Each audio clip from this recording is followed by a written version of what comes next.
A cool breeze swept through Crescent City's oldest park, rustling the branches of oak and birch trees that had stood there for centuries. Beneath the canopy, faint moonlight filtered through the leaves, illuminating a group of figures moving silently like shadows. Their senses were heightened, their reflexes honed to an almost preternatural alertness. Though they looked human, they were anything but ordinary. These night watchers were werewolves, a close-knit pack of protectors who had long safeguarded the city's natural sanctuaries from threats lurking in both the mundane and the supernatural realms. Tonight, they convened in the heart of the park, drawn by an unsettling disturbance that rippled through the air like a warning cry from the earth itself. Leading them was Rhea, the alpha of this clan. Tall and broad-shouldered with short-cropped silver hair, she exuded quiet authority. When the moonlight caught her eyes, they gleamed with a feral glint, betraying her lupin nature. Rhea communicated mostly through gestures and subtle expressions, which the rest of the pack understood like a second language. Tonight, however, her usual composure seemed shaken. In the distance, the chorus of crickets and night birds faded, replaced by an eerie stillness that made the trees themselves seem apprehensive. None of the pack members saw or heard any immediate sign of threat, yet something was undeniably off. Rhea raised a hand, signaling them to halt and listen. Despite the hush, the pack felt the park's distress like a heartbeat trembling beneath their feet. A new development project had begun just 6 months prior on the outskirts of the park. A wealthy and influential man named Reginald Cole had arrived in Crescent City with grandiose plans that involved towering glass structures, heavily paved roads, and extensive redesigns of natural areas. He was not a man who took kindly to opposition, and rumors were spreading that his business deals were sealed through intimidation and underhanded tactics. More troubling were whispered accounts of strange creatures roaming his construction sites at night. City officials dismissed these stories as urban myths, but Ray's pack knew better. They recognized the scent of dark magic. Their territory was being invaded by something that defied logical explanation, a malignant force warping nature itself to further Cole's ambitions. To confirm their suspicions, the pack had kept the park under vigilant surveillance. They had prowled the perimeter of Cole's construction sites, following the faint odor that clung to soil and steel. But until now, all they had detected were subtle anomalies, the twisted shape of a tree whose bark seemed to pulse, footprints in the mud too large and misshapen to be human or animal, unexplained gouges in metal beams. These clues pointed to something new, something made rather than born. It was as though someone was fabricating monsters in some hidden laboratory, letting them loose to test their efficacy as living weapons. No direct attack had been made on the pack's territory until this night. The park's hush was their alarm bell, signaling that discretion was no longer enough.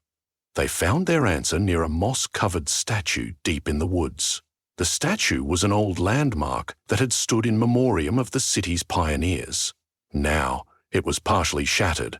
Stone chunks lay scattered across the clearing, and muddy paw prints laced with a foul-smelling substance led deeper into the forest. Rhea crouched next to one of the prints, inhaling. Her keen senses detected something unnatural, like rotting vegetation mixed with brimstone. It clung to her nostrils in a way that made her stomach churn. She motioned for the pack to divide into groups. Scouts would track the trail, while guardians stayed to secure the immediate area. Swiftly, the pack members spread out, vanishing among the trees in synchronized silence. As she followed the muddy prints, Rhea's mind raced. She couldn't recall any lore about werewolves forging alliances with other supernatural beings for something like this. Nor had she heard of existing creatures that matched such grotesque footprints. If these monstrosities were indeed fabricated, their presence signaled a calculated move by Cole's operation. Perhaps an attempt to sabotage the parks, or test the pack's defenses. Her senses bristled with conflict. For centuries, her kind had navigated a fragile truce with humans, revealing themselves only when necessary and always cleaning up any evidence. However, the scale of this new threat suggested that secrecy might soon become impossible. This was bigger than mere sabotage. It felt like the natural world itself was being twisted into a resource for corporate greed. Through a break in the foliage, Rhea spotted two of her wolves in mid-transformation. Their bodies half shifted to run at astonishing speed. They stopped by a curling mass of vines that had been uprooted and tossed aside. Beyond the vines lay a glade where the moonlight exposed a flattened stretch of ground, battered as if by a violent skirmish. She smelled fur in the air, along with that odor of decay. A raspy growl sounded from behind a cluster of ferns. Rhea tensed, ready to shift at any moment.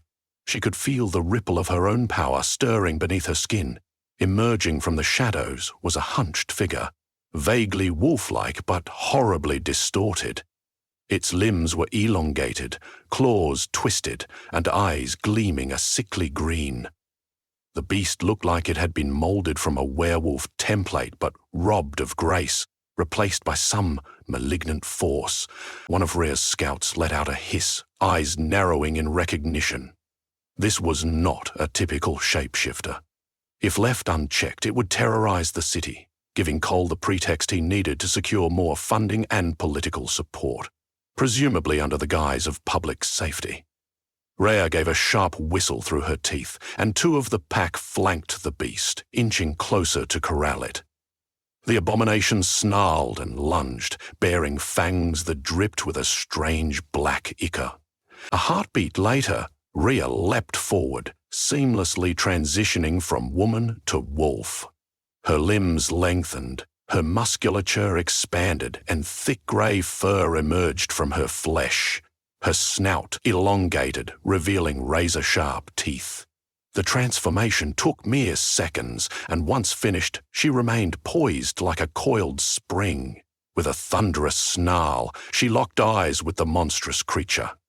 It hesitated, momentarily confused by the presence of an actual werewolf. That brief hesitation was all she needed. Rhea's jaws clamped down on the beast's forearm, her fangs piercing through its tough hide. A putrid taste flooded her mouth, but she held firm as the abomination screeched and flailed. The rest of the pack circled in, a coordinated wave of fur and muscle.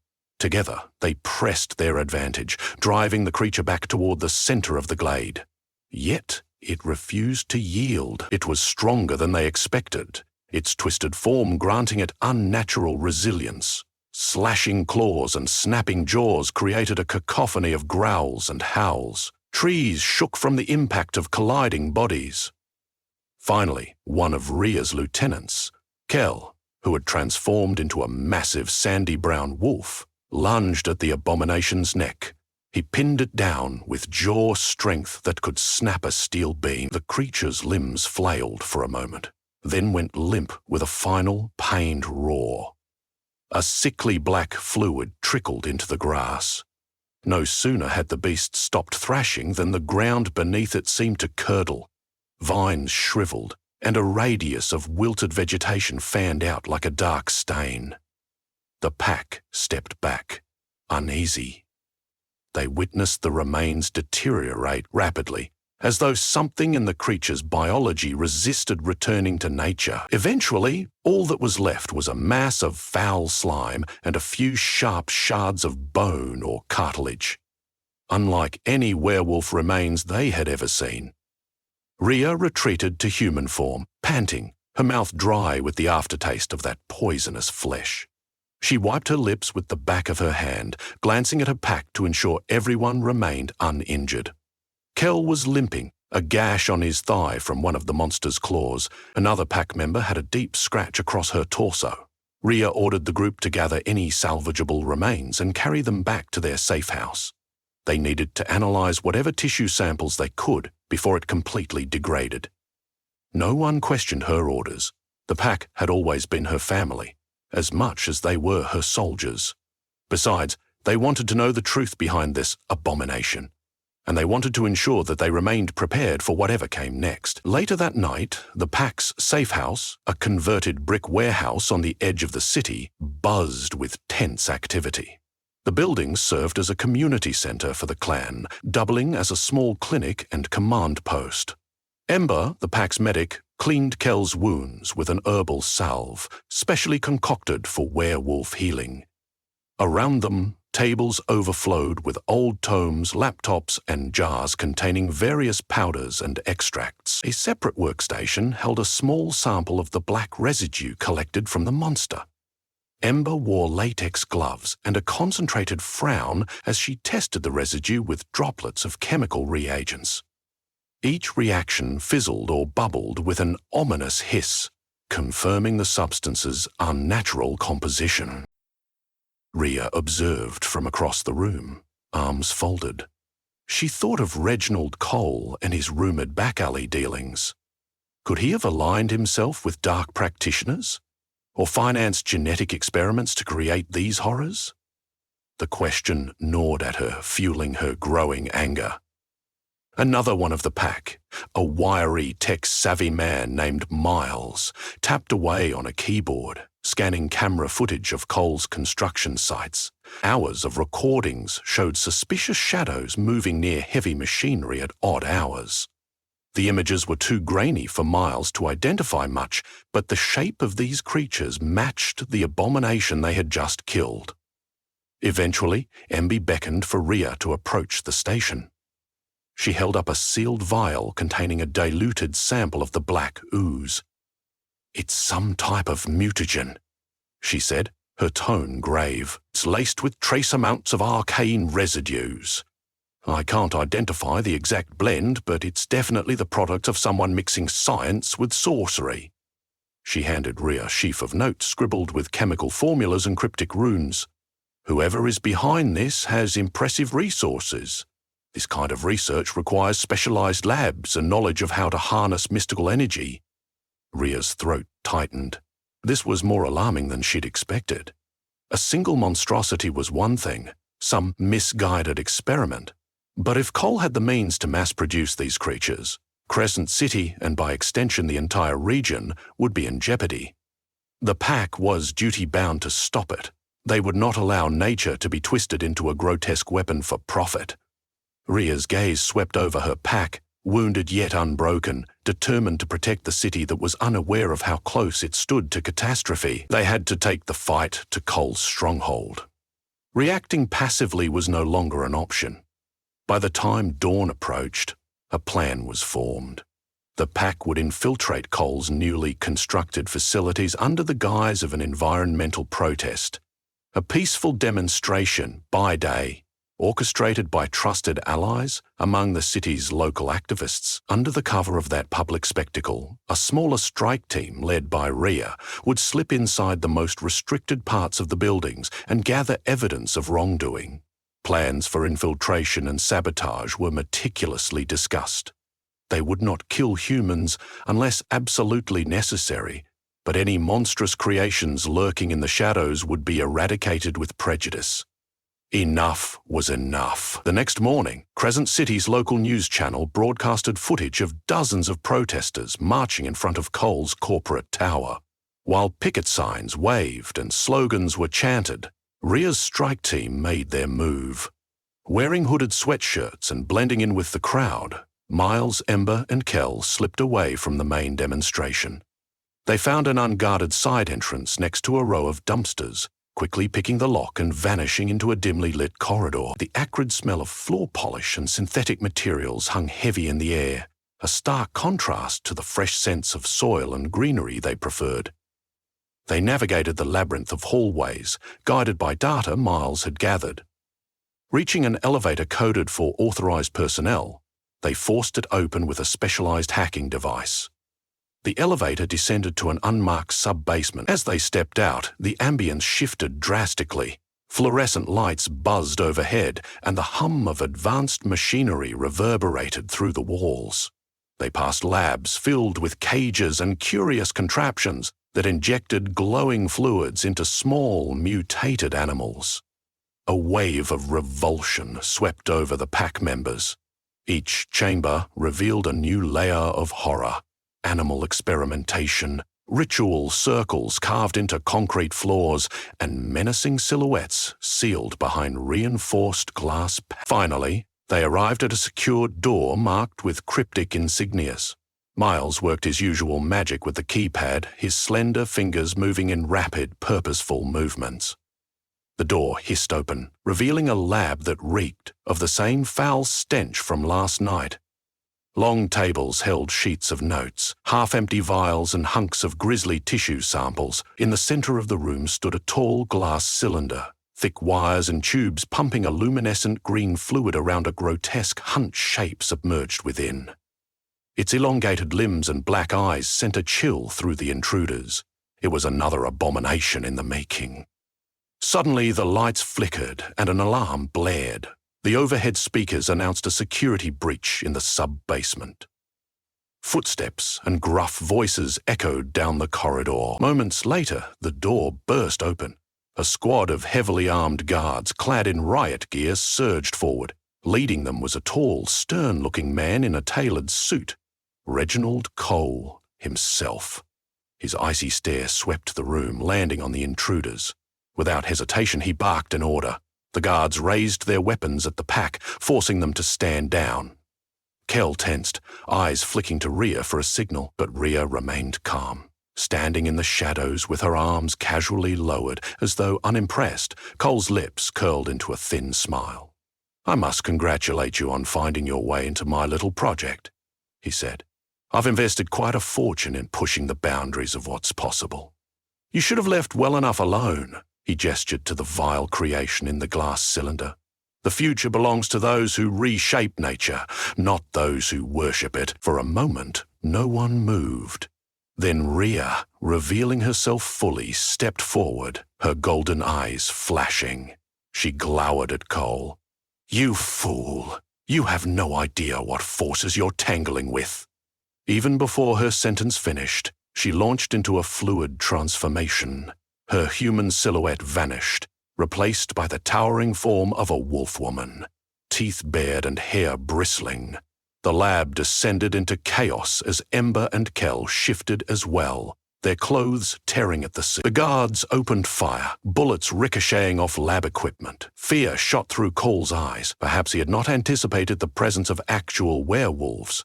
Rhea lunged for one guard, knocking him against a table and rendering him unconscious. Ember pinned another guard to the floor, snatching the rifle away before one savage swipe of her claw shattered the weapon. Kel howled, driving back two more guards who reeled in terror at the sight of monstrous wolves. Cole retreated to a control panel, furiously typing commands. A clack sound sounded, and an automated voice boomed overhead. "Releasing test specimen." The glass cylinder's clamps unlocked, and the luminous fluid drained. The newly formed abomination stepped free, dripping and snarling with half-formed jaws. It whipped its elongated limbs, spraying droplets of that vile green liquid across the lab. The pack braced for impact. Cole's monstrous creation showed startling speed for its size, lashing out with spindly arms that ended in claws as long as daggers. One strike grazed Rhea's shoulder, leaving a burning slash. She hissed in pain, her werewolf healing already trying to seal the wound. Ember attempted to pounce on the beast's back, but it spun, hurling her aside with inhuman strength. Kel snarled, his own claws raking across the creature's torso, but he barely left a mark in its rubbery flesh. Gunfire still flared intermittently, as guards who remained conscious tried to assist. Yet chaotic crossfire made them just as much a danger to themselves. Rhea exhaled, focusing on the primal bond that connected her pack. Their synergy was their greatest weapon.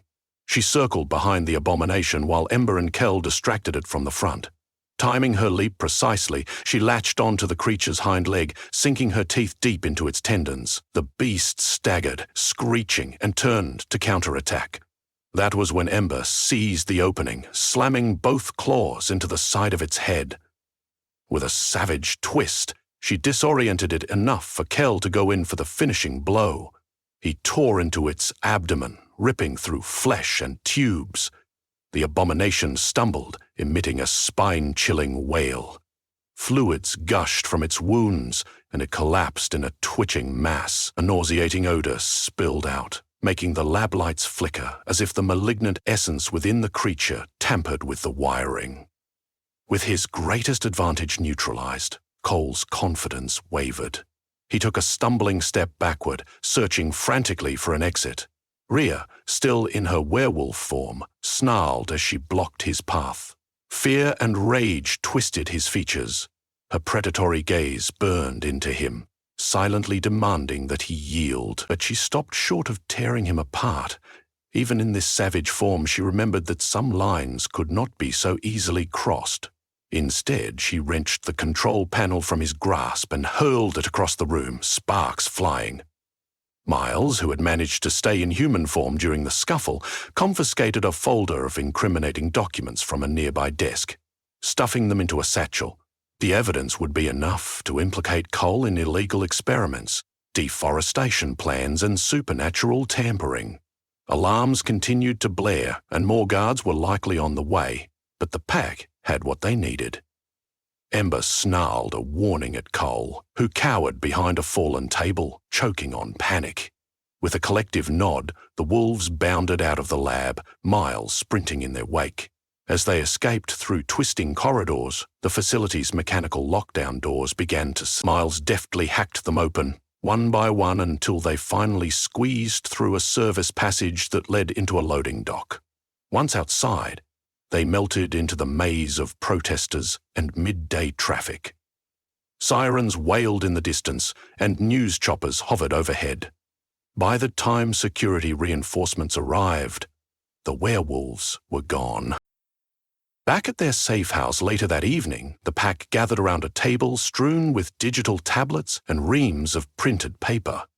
Miles transferred the stolen data, revealing horrifying spreadsheets of chemical formulas, shipping logs for arcane components, and genetic blueprints for an entire suite of abominations. Under Cole's direction, the lab had already been producing monstrous prototypes to secure a future where nature could be molded to fit corporate ambition. Rhea and her wolves had halted the immediate threat, but the documents suggested that more facilities existed outside Crescent City. This was not over. As the pack pored over the evidence, an unexpected dawn of hope flickered among them. With solid proof in hand, they could expose Cole's operations to the world. Enough daylight on such atrocities would rally human authorities and environmental groups to tear down these projects. It might not be an easy road. Cole's fortune and legal team would certainly fight back, but the pack would stand vigilant, ready to defend those who could not defend themselves, be they human or otherwise. In the weeks that followed, as the truth leaked to the press, Cole's reputation plummeted. Inspectors and federal agencies swarmed his properties. Some discovered that many of the monstrous creations had been disposed of in a hurried cover-up attempt, but the damage to Cole's name and finances was fatal to his dreams of expanding. Meanwhile, local reports lauded the environmental protesters for exposing corporate corruption, unaware that part of the credit belonged to a hidden clan of werewolves whose nightly patrols had long maintained a balance in the city's parks. No one pierced the masquerade, though rumors abounded of large canine figures glimpsed in the moonlight. Rhea and her pack remained discreet, even as they celebrated their victory beneath the towering trees they had sworn to protect. Their efforts had bought Crescent City a reprieve. Those signs soon indicated other branches of Cole's network might be creating monstrous threats elsewhere. The pack understood that their fight was only beginning. But for now, under the vaulted canopy of ancient oaks and birch trees, they found solace in the nocturnal hush, free of that malignant stain. The city's parks breathed easier, healing slowly from invasive labs and monstrous creations. That night, as the full moon illuminated the gathering of wolves perched on a ridge overlooking the city, Rhea lifted her head and howled.